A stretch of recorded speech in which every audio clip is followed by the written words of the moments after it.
What's going on, everybody? Welcome to the next episode of the Justice Revolution. I'm your host, James the Patriot.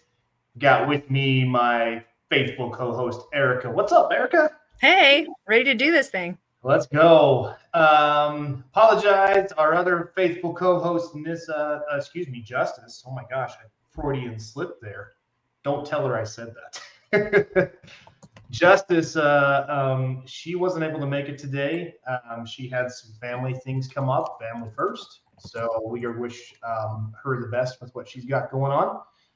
But we do have our guest with us today. We apologized about the snafu we had last Friday, but we have our guest. I'm going to bring him on here real quick. I'm going to introduce, tell you a little bit more about, where is, oh, hold on. There it is. Oh, good. I'm so glad you have the book right there. There it is. That was my first introduction to Brent also. This is where I developed my light bulbs started going off because of Brent Johnson. This is a great book. This is a great read. It's called The American Sovereign, and this is written by our guest, Brent. I'm going to bring him to the stage. Brent, how goes it? It goes fine, and I'm kind of saddened to hear that Justice is missing, but we'll do our best to restore justice to the show today. We will. So anyway, I just wanted to give a shout out to this fantastic piece of work here. This is a great for everything, really, just to get a good understanding of who we are. I mean, who we are as men and women. This is a great place to start. And real quick, before we jump off into the show, Brent, people can find this book on your website, correct? Yes, they absolutely can. And I have a question because I don't know the technical aspect of the studio here. I just got a question in a chat. Okay. Should I respond to that, or do we leave that sitting there until later, or what? No problem. So Erica is kind of handling the behind the scenes. Normally Justice does this stuff because my mind just goes like I'm like ADHD squirrel, I'm all over the place. But Justice normally keeps this, and when Justice not here, Erica does. So if she throws a question up on the screen, if it's directed for you, feel free to answer it. We obviously, this is a live broadcast, but we do have a lot of listeners who listen to our recorded podcast, which obviously is not a video, it's just our audio podcast. So we like to read the questions for anybody who's listening, and then we can answer it. So real quick. So should I answer it in words, or should I answer it by in words? Okay. So real quick, the question is from our good friend fellow author Rick Mulder. His book just recently went on sale on Amazon platform. So Spooky Rick Mulder says, Brent, may I send you 2 silver rounds for the book? Okay. If you are speaking of 0.999 1 ounce silver rounds, I would say 3, not 2. Okay. The normal price of the book is $93, including priority mail shipping. Okay. Right now, silver is going for about 31 or so. So that would be just about on the nose there. So I would take 3. Yes. Okay. And then remind us again the website where people can find the. The website is www.freedomradio.us. Freedomradio.us. Now, you cannot purchase on the website. Okay. What you can do is you can read a little bit of the introduction of the book up there. You can see the book and whatever other books and services that we offer, applications, things like that. But anything you want to purchase, you must send in a money order. No checks, no cashier's checks, and no bank money orders. The reason for that is that banks keep a permanent record, and I am real big on privacy, mine and yours. Best money order is a postal money order. It's just like cash. Okay. Yeah. So you get a postal money order for whatever the amount is. You make it out to Freedom Bound International. All the contact information, address, phone numbers, email address to us, all of that is on the homepage of the website, freedomradio.us. And by the way, we just upgraded our website. It's been years coming, and like in the last 2 weeks, we just upgraded it. And so if you have been in our website, if you have been a member of our website, when you come back into the new version, become a member again. It doesn't cost you anything, but it gives you access to the membership portion of the website. The outer portion of the website has a lot less in it than the members portion. So it takes you 2 seconds. It's not a big deal. It does keep the unwanted from coming into the website. Okay. So it's more a security thing that we do it for. But so for those of you who are watching, I've got it up on the screen here. Yeah, this is. I gotta be honest, Brent. The first time I visited your website, there was a lot, and it was really hard to understand which way to go. And I wanted to purchase the book, and I was like, okay, how do I go about doing that? It took me a minute to find it. This is a much more appealing, easier on the eyes, I would say, for sure. So well, and by the way, my webmaster has periodically done a check to see how, what is the average time people spend on the website. And most websites, the average time is 2, 3, 5 minutes or something. Mine is something like 25 or 30 minutes. Because they're spending all that time trying to find where they want to order your book. No, it's because there is a tremendous amount of information on the web. There really and truly is a tremendous amount. It's not just to sell you things. Okay, there's tons and tons of free information. They're the best services, privacy-oriented services that I know of. We offer. Okay, and our products are excellent, really excellent. Give it a check. Check it out. I don't have to sell you on it. You check it out for yourself. Yeah, but real quick, if for anything you want to order, it's right here under the products tab. It says ordering products. You click there. It's going to take you to the page that I'm on right here, and this is a lot easier to follow. Step 1, step 2, step 3. There's an order form that you fill out. You can fill it out digitally through Adobe Reader or any other PDF filler you might have. And then it talks about how you can do this. And I'm with Brent on this one. I have sent United States Postal Service money orders before. They're secure, they're simple, they're easy to do. That would be the method I would suggest if you don't feel comfortable sending pure silver through the mail. So, but yes, and if you do send silver, whatever you send it with tracking.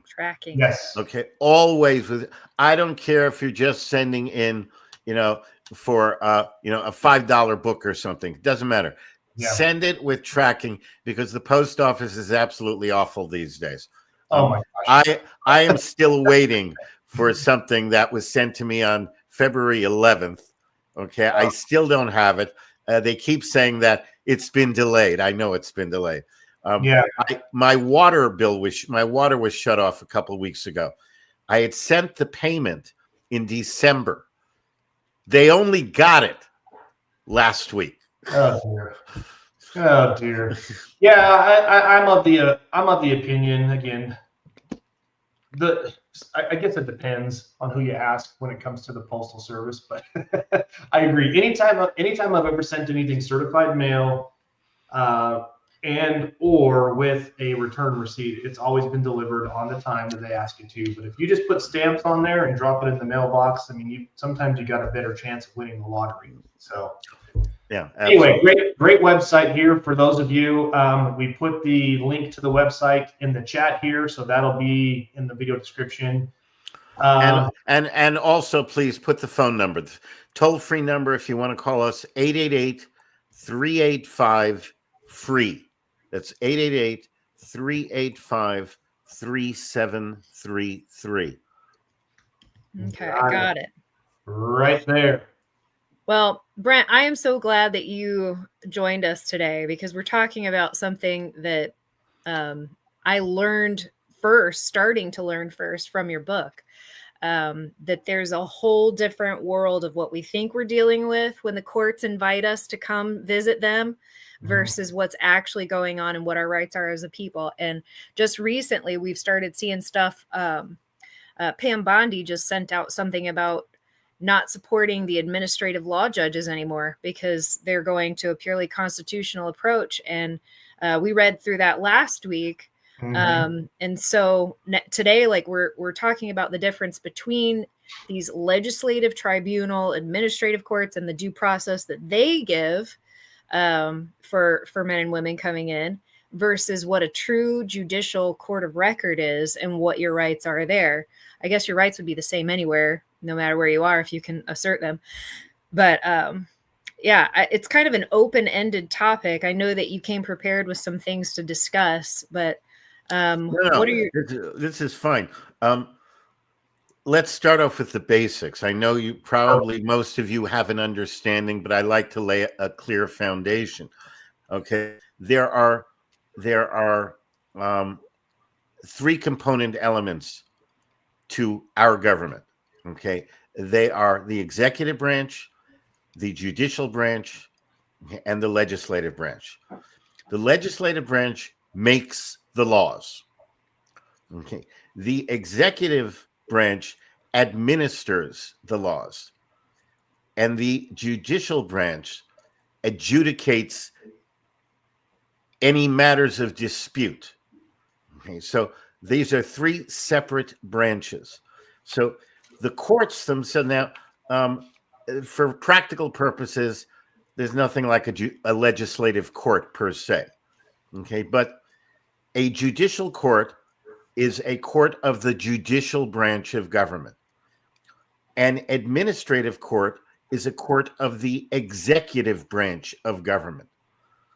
They are both courts, but they do not operate under the same rules or the same principles. Okay. Under the judicial principles, if you are in court, first off, there must be what's called a case or controversy. If there is no controversy, there is no case. It's as simple as that. Okay. I say you owe me $1,000. You agree you owe me $1,000. This doesn't go to court. There's no controversy. There's no controversy. But I say you owe me $1,000. You say I don't owe you $1,000. Now we have a controversy. Okay. We take that into a judicial venue. Okay. Therein, you have certain rules of evidence, rules of procedure that apply to you. You can call witnesses. You are entitled to discovery, which is a process of gathering evidence in advance of the hearing, in advance of the trial. Okay, you're allowed to ask, certain questions. You're allowed to ask for information, for documents, and whatever is given to you by the other party is admissible in court. And if you refuse to answer the questions of discovery, that too is admissible in the court.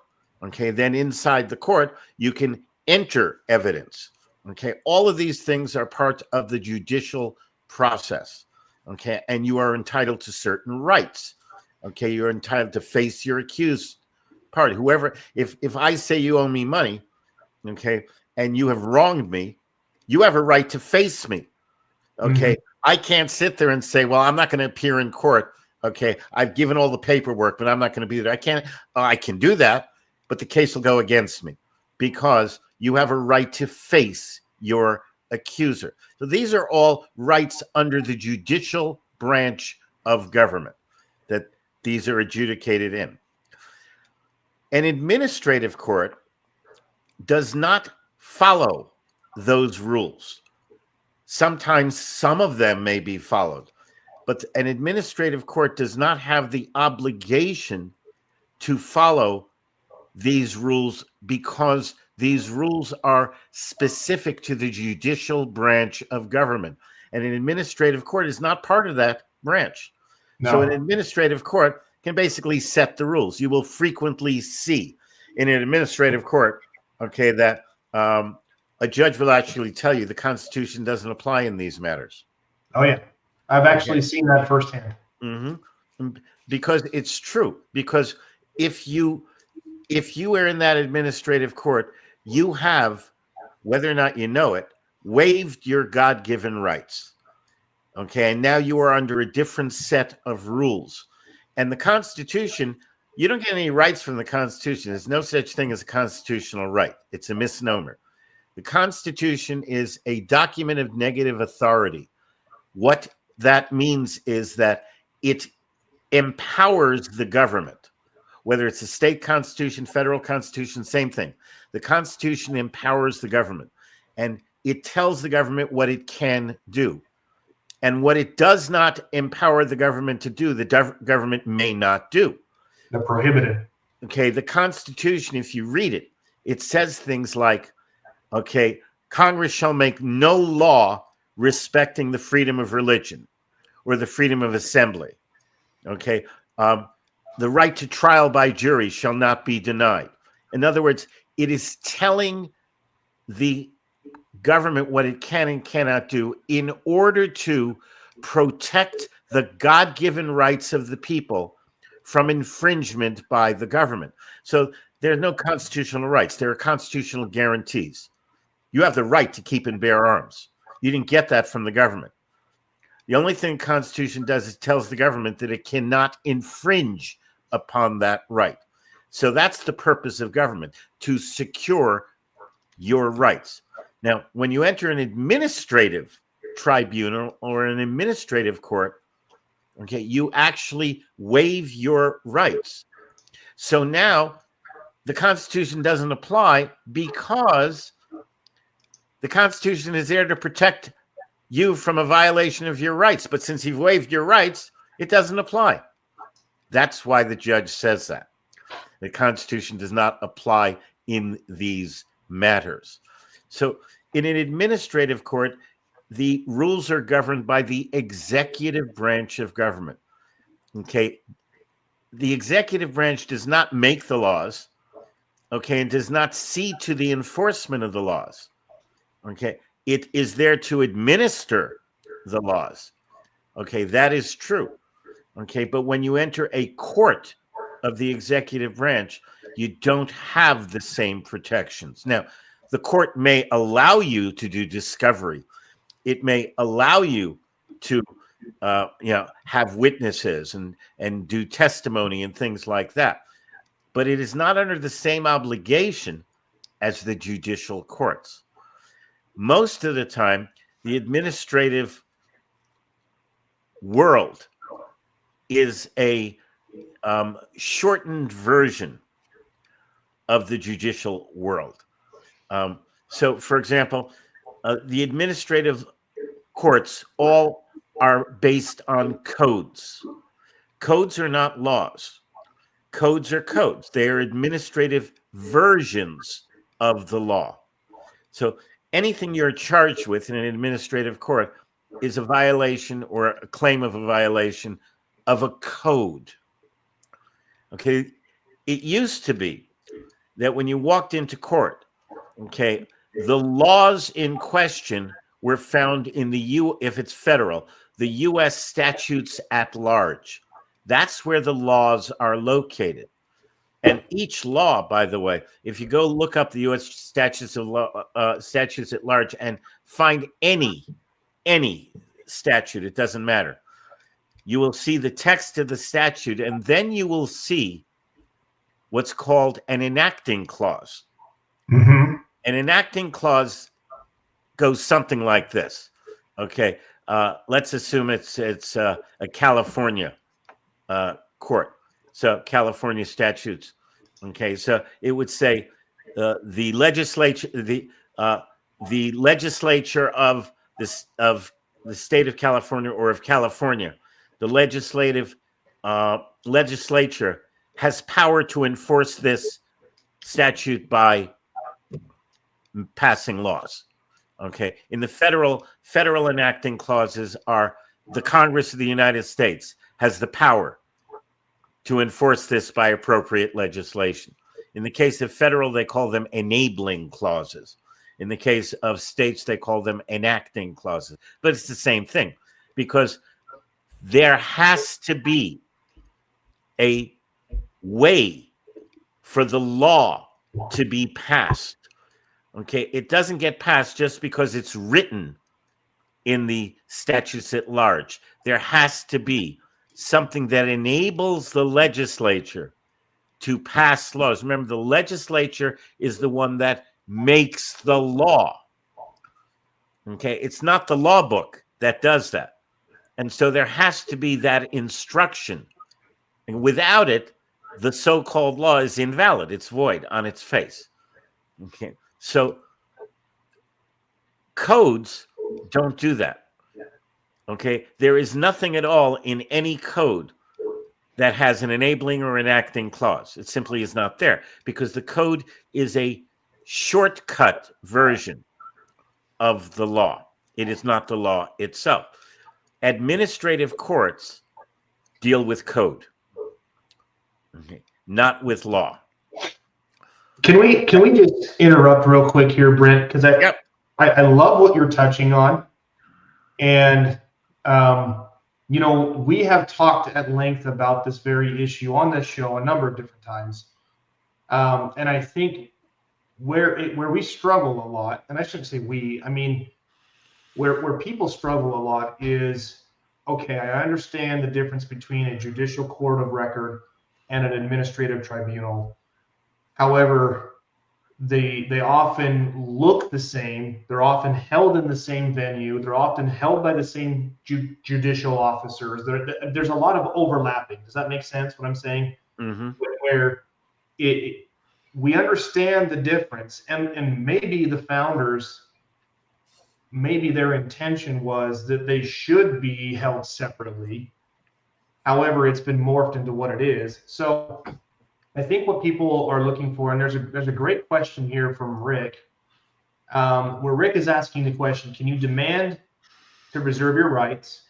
Will they honor a man asking for judicial courts and not hearing officers? And I just want to follow this up with, because I've heard of a handful of different tactics too. I mean, gosh, I don't know, what do we call it, Erica? The patriot movement. I mean, you hear patriot mythology, you hear all of these things, and really at the end of the day, I think it's just good men and women who are sick and tired of having their property stolen from them, having their currency stolen from them. Because again, let's just be clear, we don't have money, we only have currency. What we spend is currency.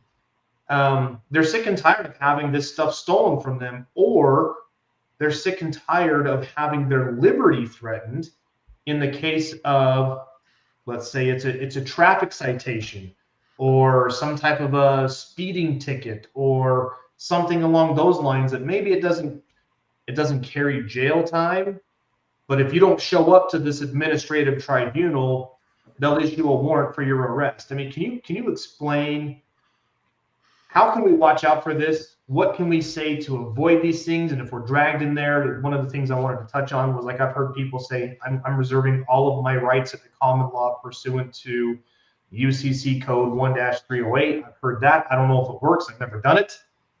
But I just want to help, maybe expel the myths, or just talk about it. Well, everybody wants a simple answer to this question. And most of you will not like the answer I give you. Erica, you're going to tell us it's not a simple answer. Dang it. Erica, can you show me the chat that you just had posted up for a second? Oh, this one here? Yep. Mm-hmm. Can you demand you reserve your rights? Will they honor a man asking for judicial courts and not hearing officers? It's the wrong question. Okay. It's a good question. Okay. But everything has to be built on a foundation. Okay. In the first place, you are in debt. First off, this country is founded on the Declaration of Independence, not the Constitution. Amen. Constitution is an instruction to the government, not to the people.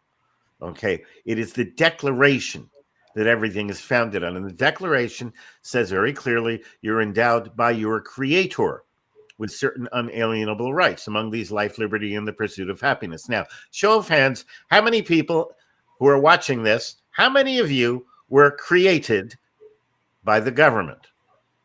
Nobody's hand will be up right now. Okay. If you didn't get your rights from the government, then the government can never take them away. Mm-hmm. They can take your arms, they can take your legs, they cannot take your rights. So the first thing is to understand that nobody's taking your rights. It cannot happen. Okay. However, what the government can do is violate your rights. They do it all day. When your rights are violated, there is always an unspoken question. That question is, what are you going to do about it? Amen. We need to answer that question. And we have been sorely remiss in this. If you actually look at the beginning of my book, The American Sovereign, How to Live Free from Government Regulation, I have an organizational chart of the United States of America. You know, organizational chart, you got the president on top and the various vice presidents then on the next level, and then the department heads and all of that. So the USA has God on top. Beneath God is the people. Beneath the people is the Constitution. And beneath the Constitution is the government. That's the organizational chart. Okay. It's a little more complicated, but that's the gist of it. So God is on top. Nobody's on top of God. Okay. We, the people, were created by God. We, the people, created the Constitution. The Constitution created the government, and that's the pecking order. Now, the problem is that we, the people, have the right, and this is actually specified in the Constitution, to enter into any contracts that you knowingly choose to enter into. Yeah. Okay. Including contracts where you waive your God-given rights. You can't lose your rights, but you can agree not to use your rights. Rights are like a tool. Okay. It's like a hammer. You can say, I own a hammer, but I'm not going to use it. And you have the right to do that. Most people have done that. They have done that by entering into agreements with the government. The principal agreements that most people have entered into is, number one, the acceptance of the Social Security number. Number two, the acceptance of or the application for voters registration. Now, there are other things, licenses and permits and things like that. But initially, those two are the most significant because they are across the board waivers of your rights. Okay, if you look at a voters registration application in any state, in any county, you will see on it, it says, I am a U.S. citizen. It doesn't say I'm a Californian. It doesn't say I'm a Kentuckian. It doesn't say I'm an Indianan. It says I'm a U.S. citizen. So when you sign that application, you are requesting the status of United States citizen. Now, United States citizen is not something that existed when the Declaration was signed. It didn't exist for a long time thereafter, even. Correct. It was created, and it is a privileged status. Only U.S. citizens are eligible for Social Security, Medicare, Medicaid, student loans, small business loans. Bank accounts. No, that's not true. That's not true. Okay. Okay. But any benefit from government is only available to U.S. citizens. And so what's happened is most people have become U.S. citizens. Okay, the Social Security number is the primary way that happens, but the voters registration is also the way that happens. And by the way, voting is not a right. The right is called suffrage. SUFFRAGE, suffrage. Yeah. Okay, it means I am going to suffer you to act on my behalf. Okay, voting is a privilege. And when you accept a privilege, you incur a liability, even if you don't know you're accepting a privilege, even if you don't know what the liability is. And so if you remember in the early part of the 20th century, the suffragette movement, okay, getting the women the right to vote, okay, it's not a right. It's a privilege. So let's put that off to the side and talk about Social Security. There is no law that requires you to have a Social Security number. That's the first thing to understand. Yep. So therefore, when you apply for a number, or if your parents applied for you when you turned 18, okay, you accepted it, okay, you have applied for the number. Now, you need that number if you want to, get food stamps, have the government take care of you when you're hungry, get Social Security, have the government pay you when you get old, have Medicare or Medicaid, have the government take care of you if you're sick. But understand, in the Declaration, which is the founding document, it doesn't say that that's the function of government. No. It says right after the words life, liberty, and the pursuit of happiness, the very next words are, to secure these rights, governments are instituted. Meaning, that's the purpose of government. It is not the purpose of government to take care of you. It is the purpose of government to leave you free to take care of yourself. Okay, and if anybody tries to interfere with your freedom to take care of yourself, it is the responsibility of the government to step in and stop them from doing it. That's it. That's the whole purpose of government. Okay, so when you want the government to be your safety net, you ask the government to do so. The first thing you do is get a Social Security number. Okay, now the assignment of a Social Security is not a contract, but it is a call it a pseudo contractual arrangement. A quasi, maybe? Yeah, that's an acceptable term. When you enter such an arrangement, your entry into it requires 4 component elements legally. Okay, they are, and by the way, I'm not an attorney, so I am not giving you legal advice. I cannot give you legal advice, just so you understand. You can believe me or not, you can research it yourself, okay, but I just want you to know I'm not representing myself as an attorney here. But the 4 component elements are: your entry into the agreement must be a knowing, intelligent act entered into intentionally and voluntarily. Knowing means you are of sound mind. You know what you're doing. Intelligent act means that you have thought about this. You are not acting impulsively. Intentionally means you intend the consequences of your entry into the arrangement. And voluntary is voluntary. So the first question you need to ask yourself is, when you first got your Social Security number, and it's not your number, if you look at the Social Security card, it says it's the property of the United States government. So it isn't your number. It has been assigned to you. Okay. So when you first got your number, or if you were a minor when you turned 18, did anybody from the Social Security Administration contact you to inform you that having the number was voluntary, and by accepting it, you were waiving your God-given rights? Yes or no? Nope. I've never met anybody who says yes. That means that you were incompetent to accept the assignment of the number, because you did not accept it as a knowing, intelligent act intentionally and voluntarily. That means the assignment is fraud. However, fraud, while it has no statute of limitations, okay, is not actionable until you declare the fraud. In other words, it is presumed that you entered into that arrangement knowing what you were doing. It's up to you to declare otherwise. Okay. So real quick, Brent, I just want to touch on a couple of key things here. Because listen, Erica and I, we're with you. This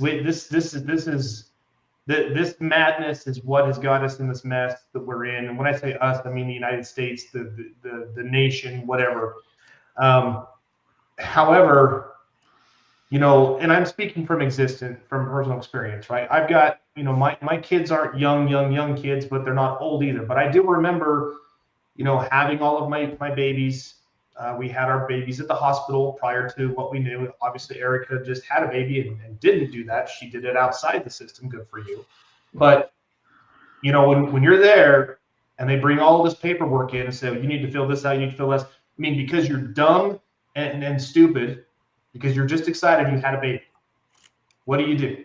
You just sit there and you fill out all the paperwork. One of those is an application for a birth certificate. One of those is an application for social security number. So all of my children were issued a social security number long before they even turned the age of 18. Doesn't matter. First off, it's an easy way to deal with that, by the way. Don't name the baby. Well, yeah. No, I'm serious. Yeah. I'm serious. We haven't decided on a name yet. They cannot issue a social security number. They cannot, and they will not. Okay, they will try and talk you into naming the baby before you leave.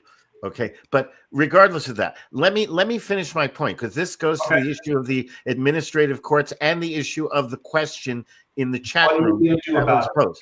Okay, so the first thing you have to understand is by having that number, you're walking around with federal government property attached to you.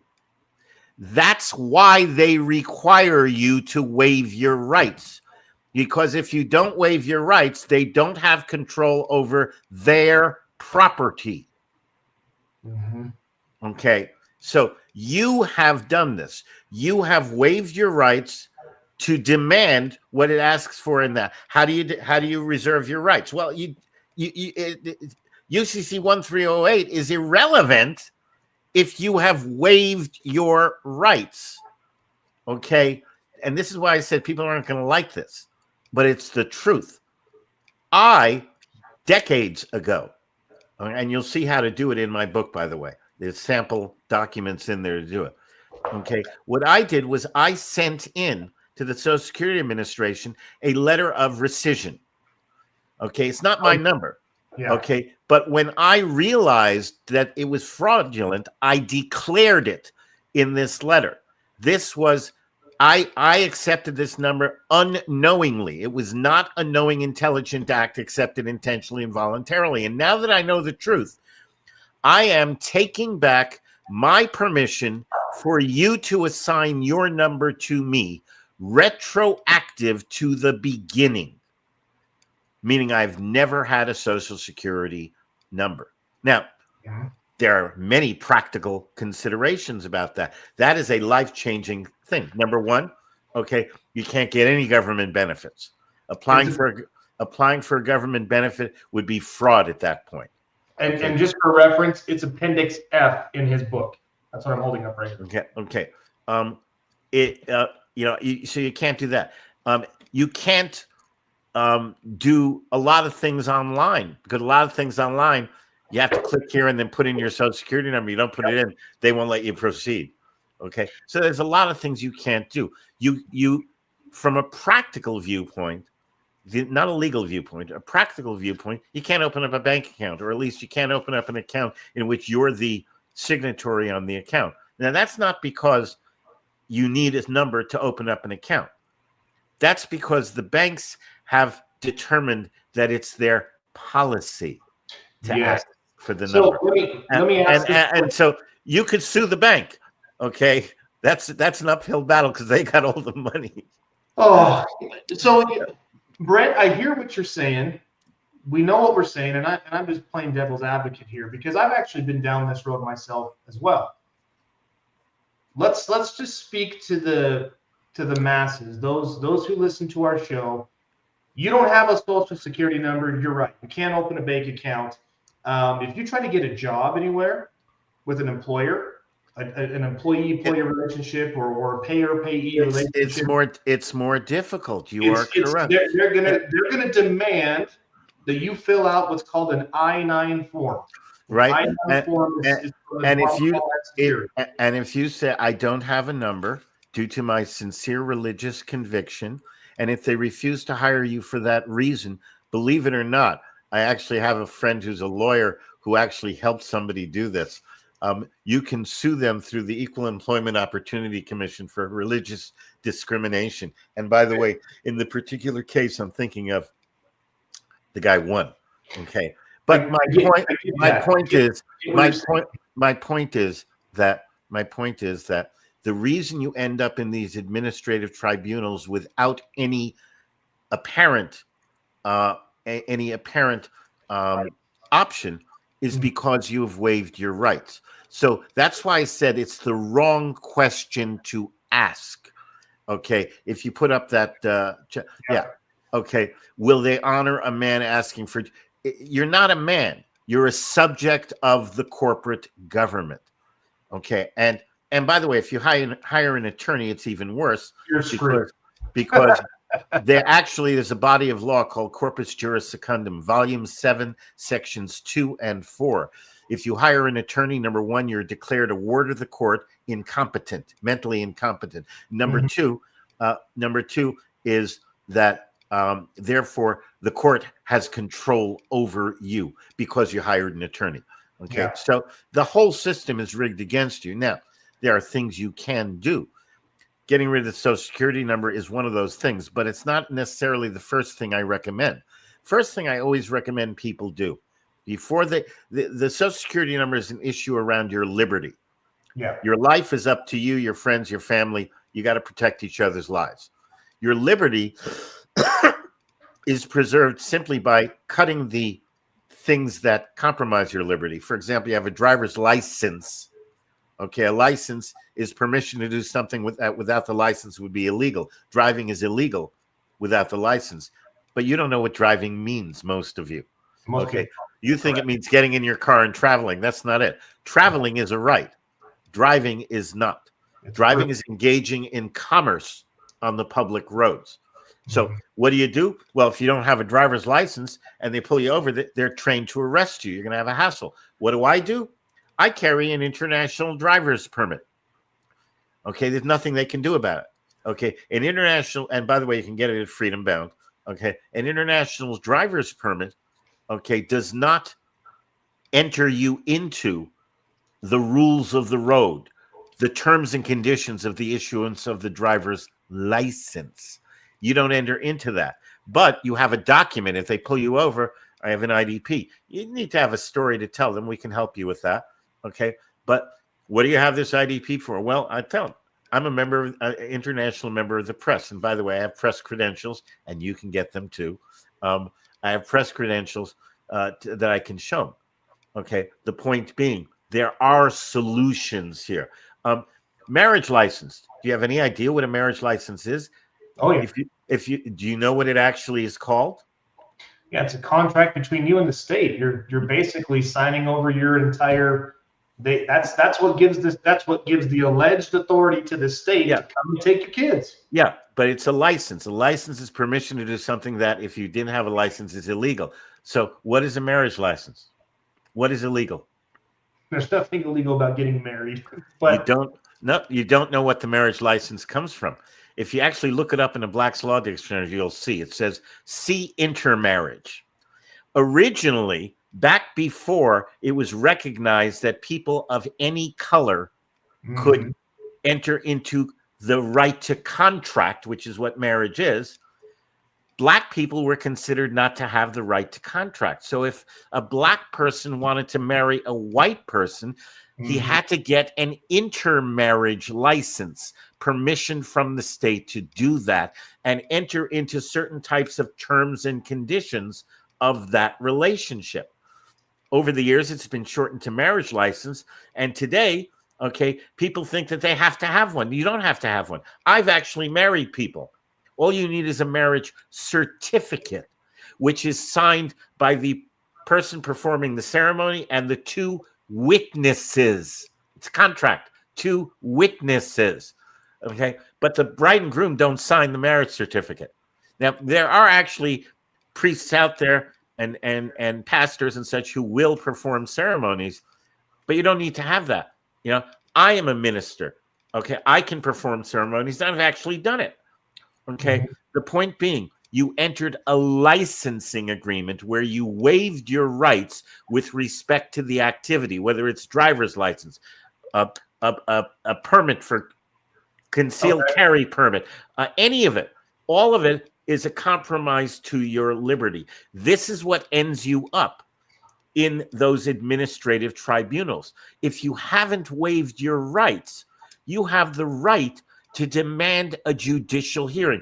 Maybe you signed a contract and it said that in any dispute you will go to the arbitrator. The arbitration. Well, you signed a contract. You agreed to waive your rights. So what I recommend people do first and foremost, before they get into how to reclaim your rights to freedom, first thing you do is you protect your property. Okay. This is because if you go and protect your liberty and they don't like you, they're just going to go take your property. They're going to take your property. That's what I was going to say, right? But if you protect your property first, and there's a basic principle, universal principle, ownership equals liability. Owner of property is always liable for damage caused by the property. So if you own nothing, you have no liability. If you have no liability, the thugs, the criminals in government, and the government is staffed with criminals. Some are elected, some are appointed, but they're criminals. I mean it literally, because they're trained to circumvent the Constitution, which is the supreme law of the land. So they are trained to break the law, and that makes them criminals. The character of criminals is they want to take what's yours and make it theirs. If you have no liability, you have nothing they can take. They leave you alone. Okay, they literally, I own nothing. Therefore, they leave me alone to do exactly what I'm doing right here. It doesn't matter that I tell people this, teach them this, because they're bureaucrats. They cannot step outside of their training box. And as far as they're concerned, I don't exist because I don't have a social security number. So is it along these lines here, not to cut you off, Brent, but is it along these lines here that I've heard, and again, I'm no fan of these people, the Rothschilds family. I'm no fan of these people at all. But they've said time and time before, own nothing but control everything. And that's obviously done through. Essentially, that's true. There are two types of control. There is legal control and there is practical control. Okay. There is no definition I know of practical control, legally speaking. But practical control is the ability to use and maintain an asset. Okay. Legal control, the definition of it is the ability to buy, sell, or hypothecate. Hypothecate means borrow against. Okay. So what you actually do, what I do, one of the things I do is I set up common law pure trust organizations, and these trusts have been around since before America. The first trust set up in America was by Patrick Henry, Patriot Patrick Henry, give me liberty, give me death, Patrick Henry. And it was called the North American Land Company, and it existed in some form for a couple hundred years before it finally shut down. A common law pure trust is outside of the control of the statutory courts. They have no authority over it because it doesn't get anything from the government. It doesn't owe anything to the government. And when you set these trusts up, okay, you set up one of these trusts, let's say you take your house, you put your house in the trust. You don't own the house anymore, the trust does. But a trust is, any trust, a right of property held by one party for the benefit of another. So when you put the property into the trust, you become the beneficial interest holder. In other words, the trust exists to administer that property for your benefit. You get to live there, but you don't carry the liability for it. But you have practical control of it. You get to use it. If the property is sold, the proceeds can be distributed to you, which is not a taxable event, by the way. Common law trust distribution is not a taxable event. So the money goes into your pocket, okay, but you don't own the property. You don't own the business. You work for the business. You work for the trust. So you get to live in the property, okay, but you do it without carrying the liability of legal ownership. That's what they're talking about. The wealthiest people in the world own nothing because they know that ownership equals liability. When you don't have that, you don't entice the criminals in government to come and take what's yours because there's nothing they can take. And it helps you feel a little bit more fearless too when you know they can't take anything from you, so you're just gonna be like. And then you go after protecting your liberty. Then you go after liberty because the IRS, they can send you notices, but they can't go and take the house because you don't own it. Right. So let me ask this question here, Brent, and I apologize, we're coming up at the top of the hour. I've got a hard stop here in about 6 or 7 minutes. So I want to make the best use of time, and I believe that this conversation warrants having you back. I would hope you'd be open to coming back again. And Absolutely. I'm happy. I'm happy to, and I could have told you an hour is just not enough. It's not enough. Because the answers to the questions raise more questions. They do. This book is chock full of stuff here, and this is, I would say, this is a great place to start. This is going to send you down that road of, okay, now I'm having because these are the things that are not taught. What Brent is talking about, a common law pure trust, owning nothing, having zero liability, but maintaining complete beneficial control of those assets. These are things that are not taught to us in schools. They're not taught to us. I mean, and there's a reason for that, right? Because it's like Brent talks about. Under the acronym of law, land, air, water, the three jurisdictions of the bodies of law fall under. We all know where land and air typically is the highest form of law, trust law, common law trust, like what Brent's talking about. But if you want to enslave the people, if you want to pull the wool over the people's eyes, you can't do that through trusts. It's impossible. They try, but you can't do it. But you can do that through the lowest form of law, which is what Brent alluded to: statutes, codes, things that have pure applicability to contracts that you allegedly entered into knowingly, willfully, and knowing what you were doing from the very beginning, even though a lot of people go into these tribunals and go, what? Well, so there is something else I want to mention before we run out of time.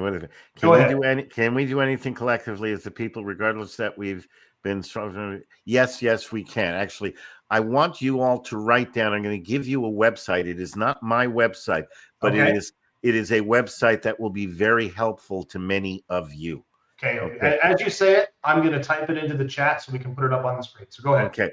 It's www.howtowinIncourt.com. Oh, we all know this one. Yeah, we know this one. This is an excellent site. It will teach you how to actually go into those administrative courts and undermine them. Okay, without going and getting lawyers or anything like that. It really will. The gentleman who put this all together, yes, and he's been doing this for 40 years. Okay, and what he does is he teaches you how to actually use the rules of the court to your benefit. It doesn't address the issue of your rights. That's what I do. But what he does is he gives you the techniques to actually defeat the courts by their own rules. Okay. I'll make a plug with that as well, Brent. I have been a champion of Dr. Graves for going on about 3 years now. I've been a member of that website for 3 years. I've used the processes, the defenses, the things that Dr. Graves teaches in court cases and filings that I've been involved with. As you guys as our listeners are well aware of the individuals I'm helping, trying to help, situations I'm involved with myself, that I were in the past, that I was in the past. The fact of the matter is that these bar registered attorneys, they swim in the statutory sea, right? The water jurisdiction. They swim in the statutory sea, but they don't even follow their own rules. And because they've finagled the entire system, they've got these corrupt judges, they've got corrupt appellate judges, and even corrupt Supreme Court judges in particular states are all part of the game. They're all part of the gig. But to Brent's point, if you own nothing and you bring a case or controversy before these courts, and you're coming as one of the beneficiaries of a trust or a trustee of a trust, managing the affairs of that trust, it's a whole different game.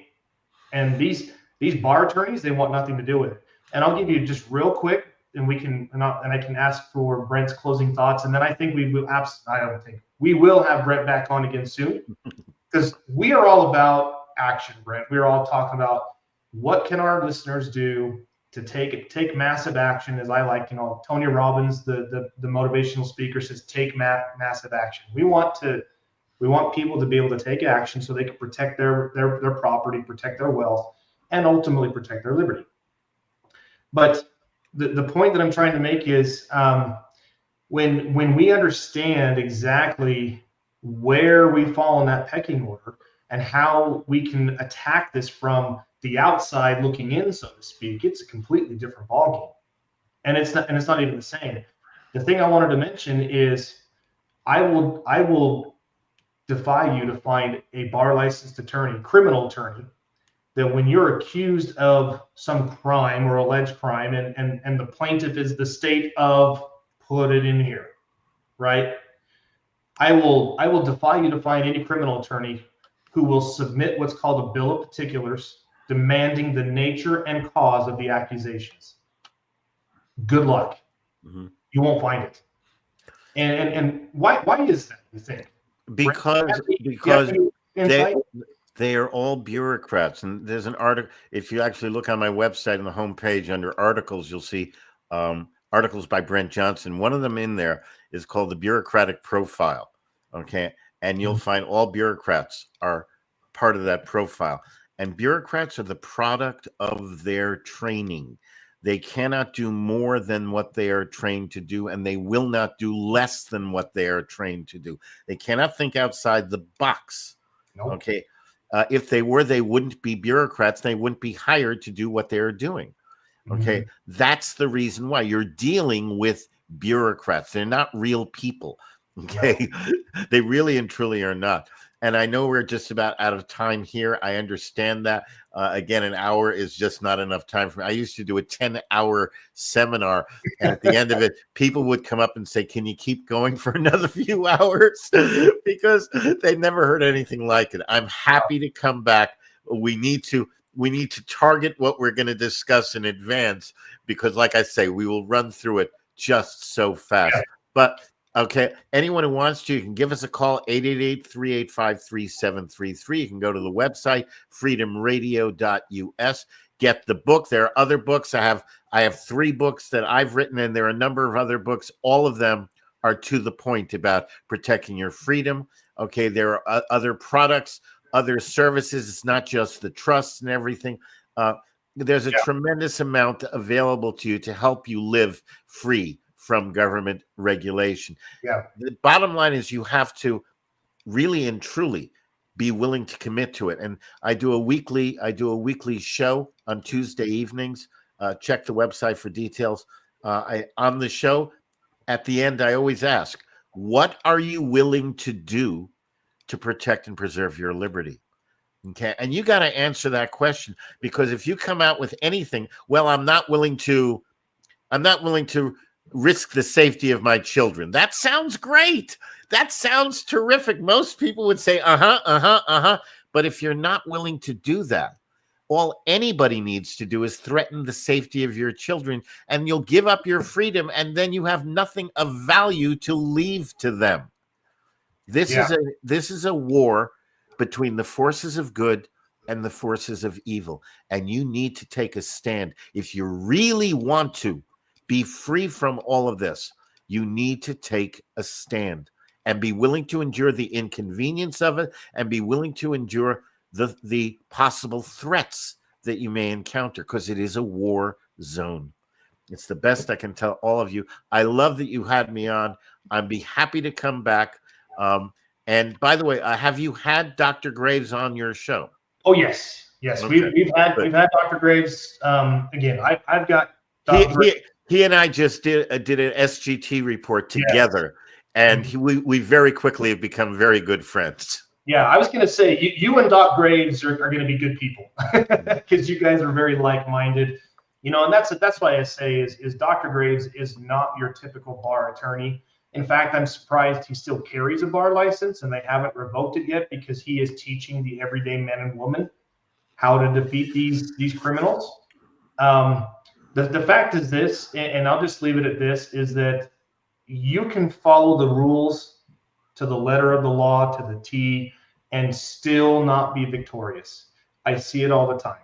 Mm-hmm. And the truth is, it's just like Brent says, what are you willing to do about it? And even myself, because we have been indoctrinated for so long, right, Erica? When we were growing up as kids, we have been indoctrinated for so long to believe that we have to ask for permission to do anything we want to do.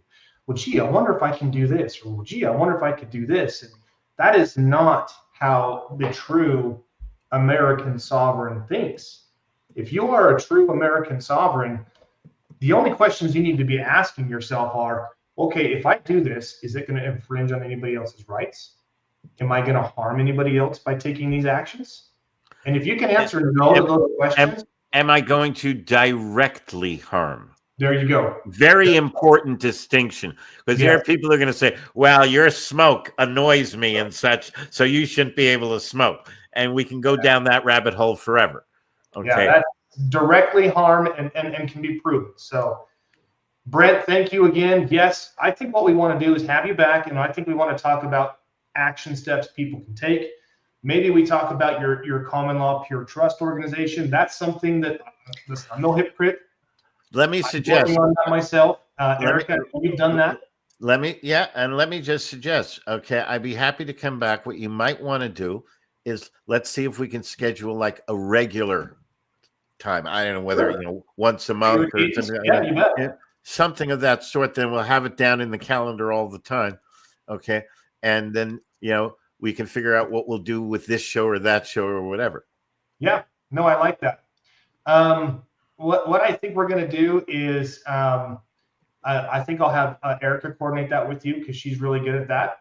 And then what we will do is I really like the idea what you're talking about is having a monthly cadence, or once a month or twice a month or something of that nature, where we can talk more into action items, things people can do like right now to take those actions, and be able to just take back their liberty. And it starts with education. This is why we do this show, so that we can educate ourselves of going, okay, just like I said, if I take this action, number one, am I going to harm anybody directly because of this? Or am I going to violate anyone's rights as a result of this? If you can answer no to those questions, by all means, that's the liberty that our Creator gave us. So, Brent, thank you so much. Erica, anything? I mean, geez, you talked your head off today. Would you stop talking so much next time, please? Yeah, I'm sorry. I know I didn't get to address questions in this. I was especially excited to talk about the approach of the non-statutory abatement